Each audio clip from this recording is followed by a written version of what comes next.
Graça e paz, estamos aqui mais uma vez com vocês, juventude querida.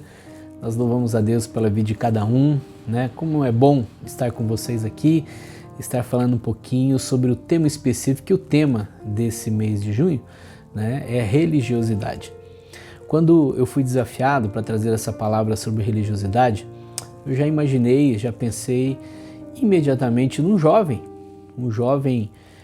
pastor, uma pessoa que para o apóstolo Paulo era uma pessoa muito especial. E olha que interessante, né? Como realmente bate no tema da nossa juventude desse mês sobre religiosidade. E eu queria que você realmente acompanhasse comigo, que está lá em 2 Timóteo, capítulo 1, o versículo 4, né? Versículo 4, 2 Timóteo, capítulo 1, versículo 4. Vamos lá? Vamos ler juntos? Então diz assim: lembro-me das suas lágrimas e estou ansioso por ver você, para que eu transborde de alegria. Lembro da sua fé sem fingimento, a mesma que primeiramente habitou na sua avó Loide e em sua mãe Eunice, e estou certo de que habita também em você. Essa palavra do apóstolo Paulo está sendo direcionada a Timóteo, né? Um jovem ministro da palavra, um jovem que tinha uma responsabilidade de pastorear uma igreja, uma comunidade. E é interessante que Paulo destaca a fé desse jovem. E é uma fé não fingida. O que é uma fé não fingida para Paulo, né? E Paulo ele trabalha isso com a sua memória, trazendo à memória algumas coisas, como por exemplo as orações que Paulo fazia juntamente com Timóteo. Também Paulo também tinha contato e teve contato com a avó de Timóteo, né, a Loide, e também com a Eunice, que é sua mãe.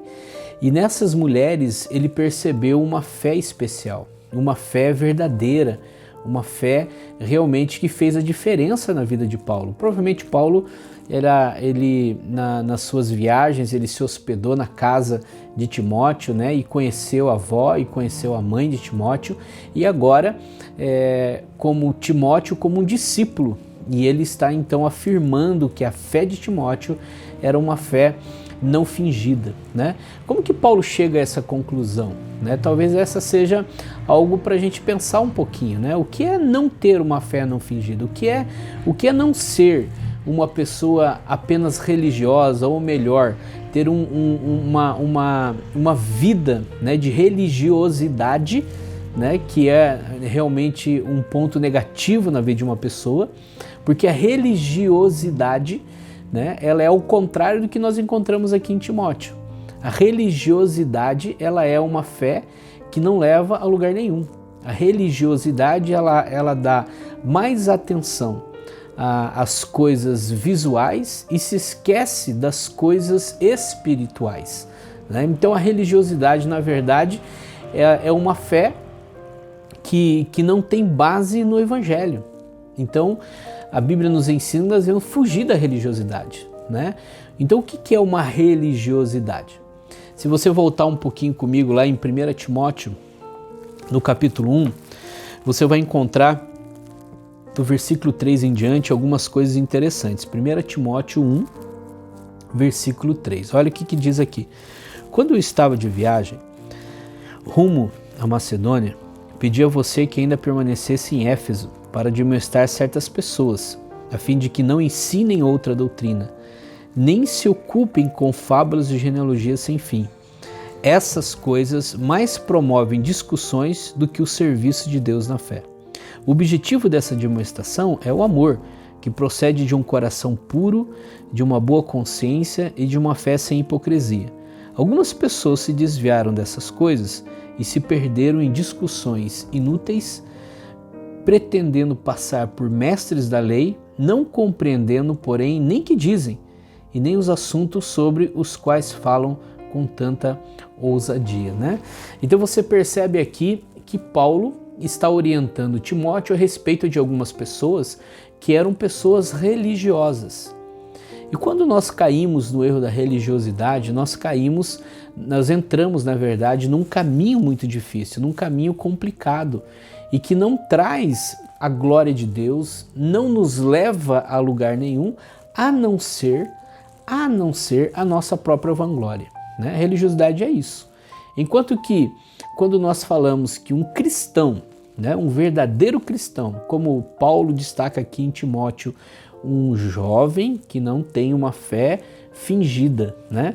Uma fé sem fingimento, quer dizer, verdadeiramente o que Timóteo faz produz frutos. O que Timóteo faz marca positivamente a vida das pessoas.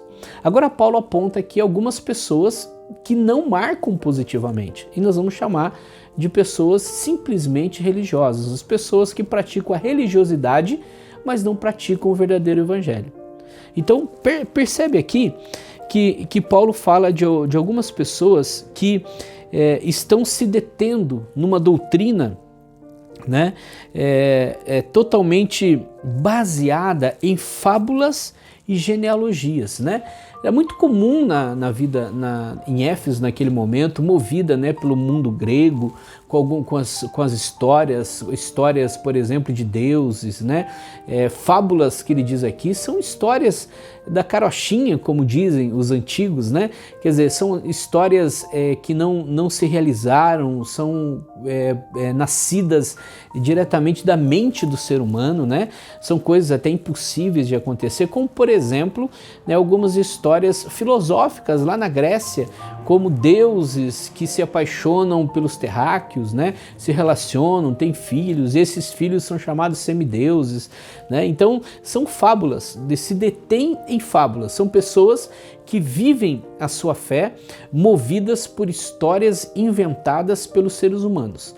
Genealogias, né, significa histórias de família, se detém mais, né, na origem das pessoas, vivem no passado, vivem no tradicionalismo, vivem as suas vidas buscando honrar, né, os seus antepassados, no sentido de não precisar cuidar da sua própria vida, porque ele já vem de uma linhagem, né, de pessoas, vem de uma família de pessoas, né? Então, como por exemplo a genealogia que encontramos em Mateus, né, desde Abraão até chegar em Jesus, né? São histórias de pessoas, histórias de famílias, cada família, cada geração tem uma história, cada geração tem algo específico que foi importante no passado, mas que não serve como base para nós vivermos o nosso presente, né? Ou melhor, se nós não mudarmos a nossa vida atual, né? Se nós não fazermos algo para nós hoje, então o nosso passado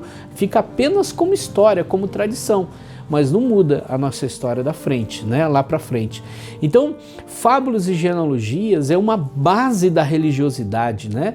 É algo que nós temos que fugir, entendeu? Então fuja de histórias, né? Fuja de coisas que não nos sustentam, coisas que não nos alimentam, né? Coisas que não interessam para a nossa espiritualidade. Então, viver em fábulas e genealogias é uma característica de uma pessoa religiosa, né? Então o texto de Paulo aqui a Timóteo fala claramente nesse sentido, né? De pessoas que se envolvem na religião, né? E vivem das fábulas e não propriamente da palavra de Deus, de histórias inventadas, né? Coisas que realmente não têm fundamento e não nos levam para lugar nenhum. Outra coisa importante que Paulo trabalha também são aquelas pessoas que se desviam da pureza, da boa consciência, né? E também caem, né, na hipocrisia.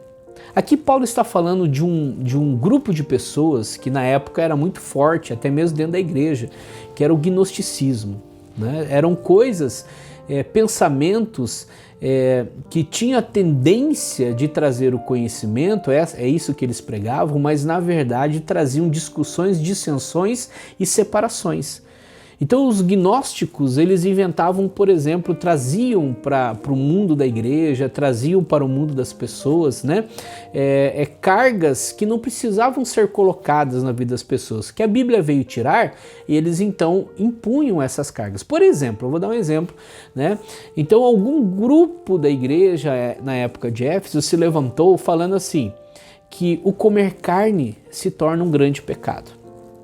E eles começam então a buscar os seus fundamentos bíblicos, né? Voltam para o Velho Testamento, né? Voltam para alguns versos isolados, começam então, junto com as fábulas, com as genealogias, tentam promover, né, uma nova doutrina dentro da igreja, uma nova doutrina para as pessoas, como por exemplo esse comer carne.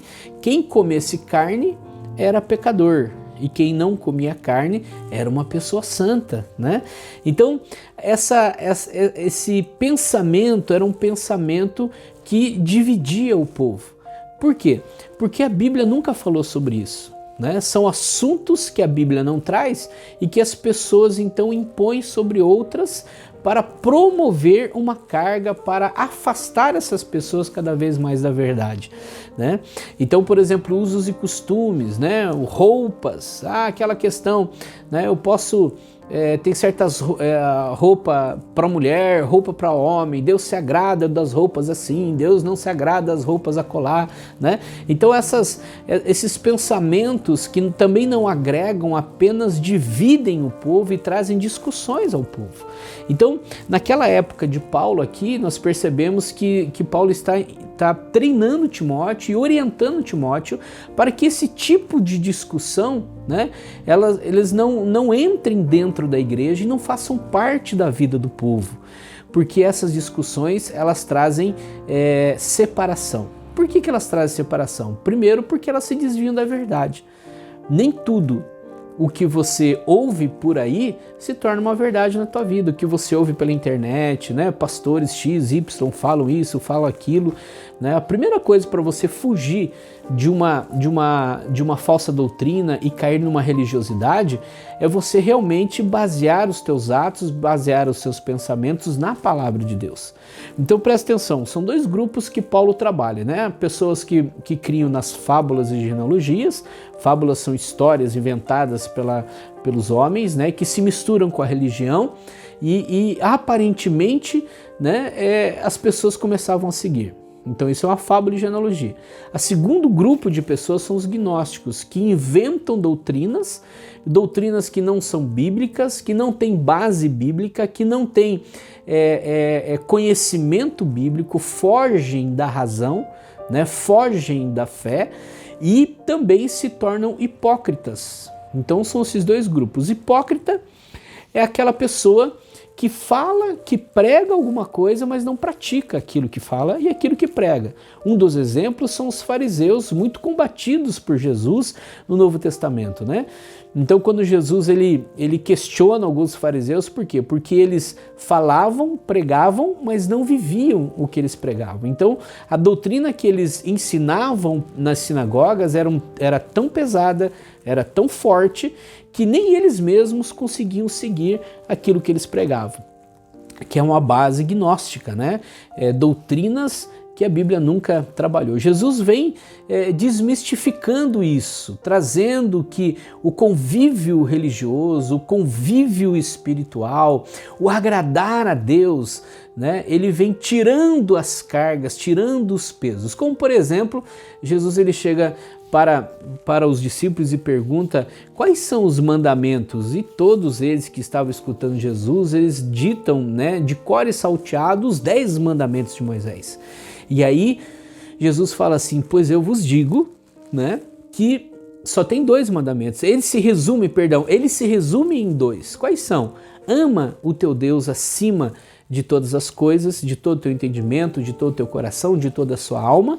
E depois o segundo, ama o teu próximo como a ti mesmo. Fazendo esses 2, vocês cumprem toda a lei e os profetas. Então você perceba que que Jesus vem desmistificando. Jesus vem tirando uma religiosidade, vem tirando doutrinas falsas, vem tirando pesos, né, que foram impostos sobre os ombros das pessoas. Outro exemplo, né, pensamento de religiosidade é aquela questão, por exemplo, de uma pessoa doente, né? Quando estava lá o cego, chegando perto ali de Jesus, os discípulos perguntam assim, quem pecou, ele ou os seus pais? Né? Jesus falou assim, não foi ele nem os seus pais. Essa enfermidade é para que o Filho do homem seja glorificado. Então Jesus vem tirando, né, todas as fábulas, as genealogias da época, vem retirando da vida das pessoas, ensinando as pessoas que o evangelho é simples. E como que o evangelho precisa ser vivido? O que é então uma vida sem religiosidade? O que é viver uma vida cristã? Então, voltando lá em Paulo, 2 Timóteo, né? Quando Paulo ele fala para Timóteo assim, que ele estava ansioso em vê-lo, lembrava das orações que eles faziam de madrugada, lembrava também da fé, né, da sua avó, da sua mãe, e a fé que ele tinha, que era uma fé que não era fingida, era uma fé verdadeira, uma fé que fazia diferença na vida das pessoas. Então Paulo também em 1 Timóteo, capítulo 1, no versículo 5, né, ele diz assim, o objetivo dessa demonstração é o amor. Então, a primeira característica para você fugir da religiosidade, ter uma vida santa, sem religiosidade, sem hipocrisia, sem genealogias e sem fábulas, ele diz assim, é o amor. Você coloca a tua vida, né, baseia a tua vida no amor. O amor faz a diferença na sua vida. Então, não adianta você dizer que ama a Deus se você não tempera a sua vida com as pessoas, a sua vida com Deus com amor. O amor é a base de toda religiosidade pura, é a base de toda a fé pura.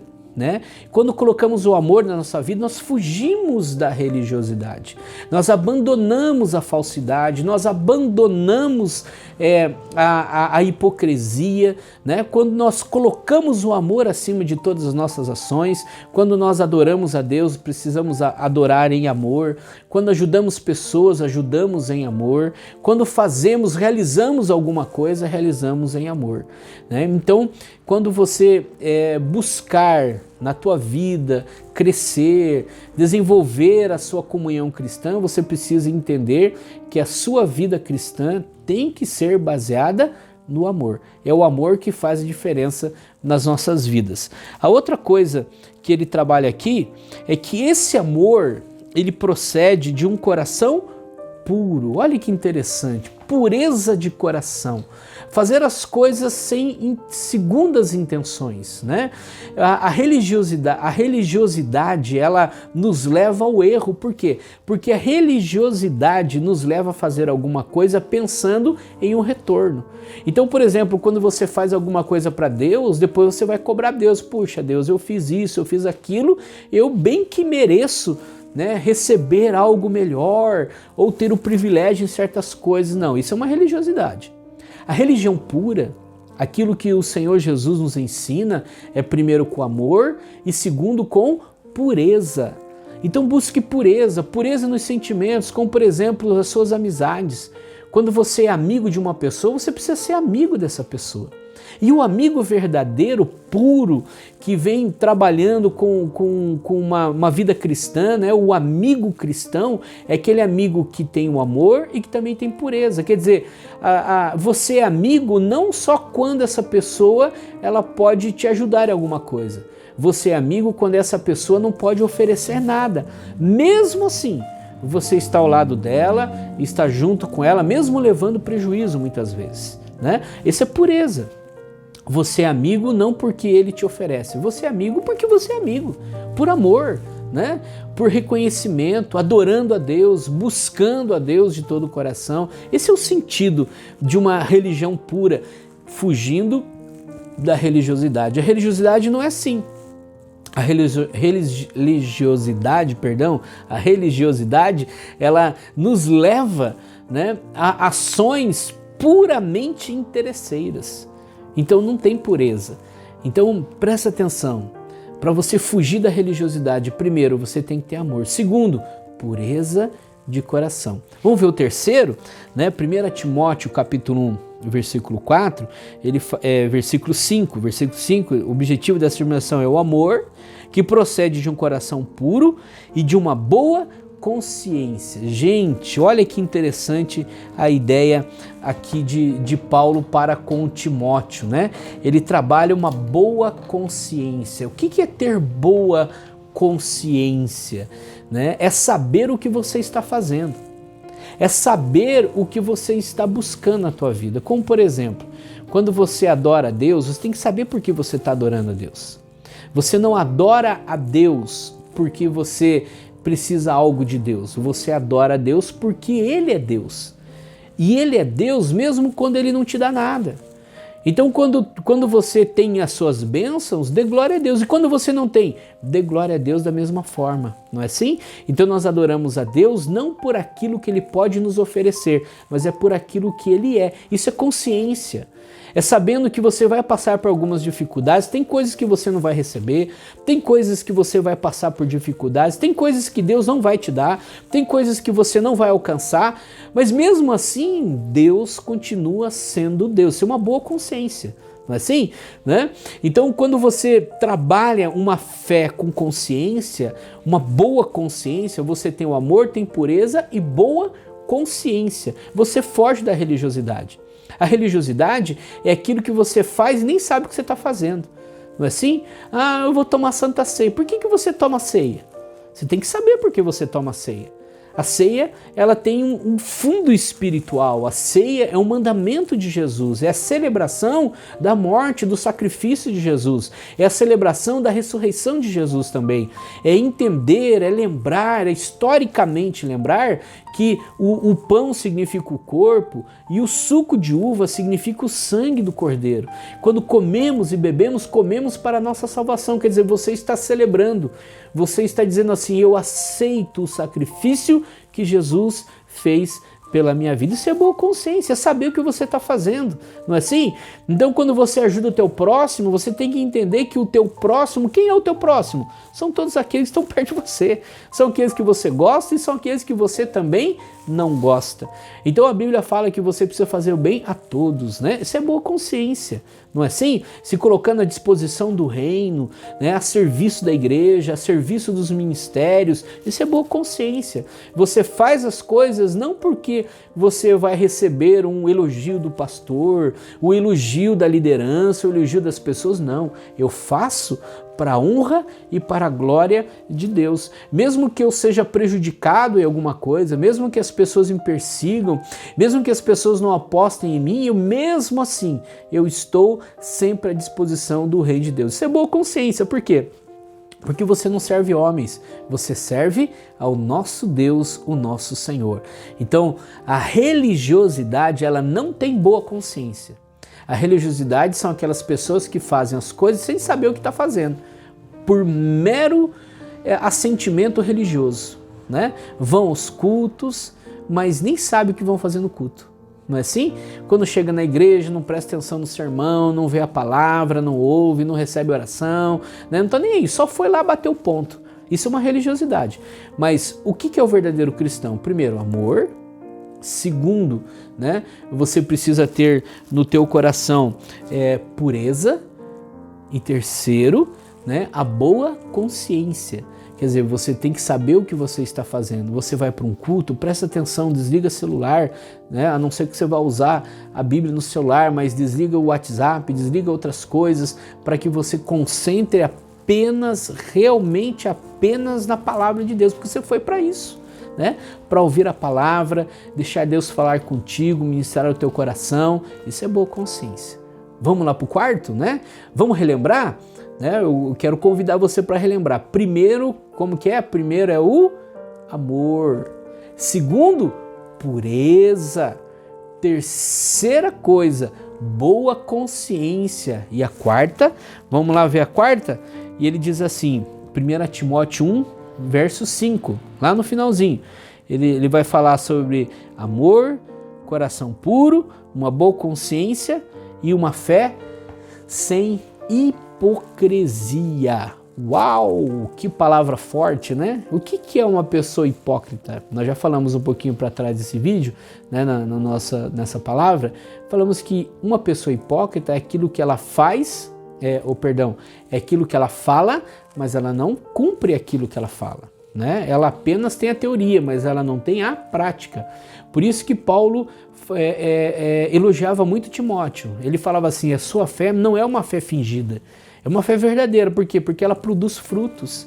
Então, quer dizer, a fé, o verdadeiro cristão é aquele que produz fruto, é aquele que faz diferença na vida das pessoas. Ele se cuida naquilo que ele fala, ele se cuida nos seus procedimentos, nas suas ações, ele é responsável, né? Ele não só tem o dom, tem o talento, mas ele é responsável, ele cumpre o que fala, ele vai até o final naquilo que ele está falando. Isso é uma pessoa que não é hipócrita, né? Ele simplesmente consagra a sua vida ao Senhor e passa por cima dos seus problemas, passa por cima das suas dificuldades. Ele verdadeiramente é uma pessoa que pratica o que prega, pratica aquilo que ele ouve, pratica aquilo que ele sabe. Ele não só não apenas ouve as coisas, mas ele pratica, e praticando ele é um bom exemplo para as outras pessoas.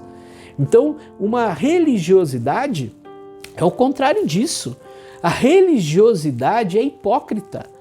O que é uma religiosidade hipócrita? Quer dizer, você só vive de aparência, é só para os outros ver que você é bonzinho, né? Mas quando elas não estão vendo você, você é outra pessoa, você muda totalmente, né? Na frente dos outros, você é um bom cristão, fora, longe deles, nas costas deles, você apronta. Isso é uma religiosidade hipócrita. Então a religiosidade hipócrita, a religiosidade ela é hipócrita por quê? Porque a pessoa religiosa, ela não pratica aquilo que ela ouve.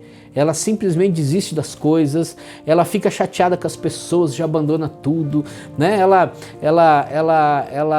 não tem firmeza no que fala, ela não tem continuidade, desiste muito fácil das coisas. O primeiro a vendaval, ela já cai, né? O primeiro ventinho já derruba ela, é uma palavrinha já desanima ela, é uma palavrinha faz com que essa pessoa realmente desista de tudo. Então isso é uma religiosidade. Agora, uma religião firme, cristã, verdadeira, ela é sem hipocrisia. Segundo Paulo, sem fingimento.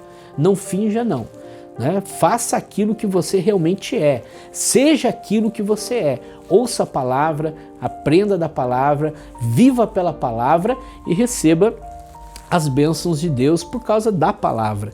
Não tenha uma vida hipócrita, não fique aí dizendo para as pessoas, você tem que fazer isso, fazer aquilo, se você não faz.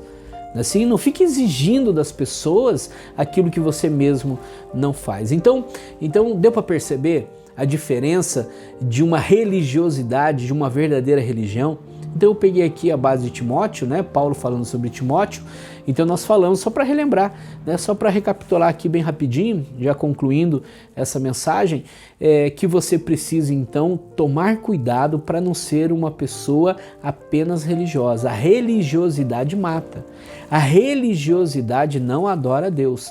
Então nós falamos sobre dois grupinhos, né? O primeiro, aqueles que viviam em fábulas e genealogias, contavam histórias, contavam coisas que nasciam da tradição popular, não tinha nada na Bíblia, e usava isso para trazer para a vida cristã. Então Paulo falou assim, você tem que combater esse tipo de conversa, não entra no meio do grupo de fábulas e genealogias, são historinhas ou orgulhos sem fundamento. Outro grupo é o gnóstico, lembra disso? Colocando fundamentos extras que Deus não colocou. Quer dizer, coloca peso maior nos ombros das pessoas. Isso é pecado, aquilo é pecado, sem ter base bíblica, sem saber verdadeiramente se é ou não é. Então isso é um pensamento gnóstico, um pensamento que não tem nada a ver com a palavra de Deus. Isso é puramente religiosidade. O que é um cristão? Aquele que vive por amor, que tem pureza nos seus atos, que tem uma boa consciência e não é hipócrita, né? Foge da hipocrisia.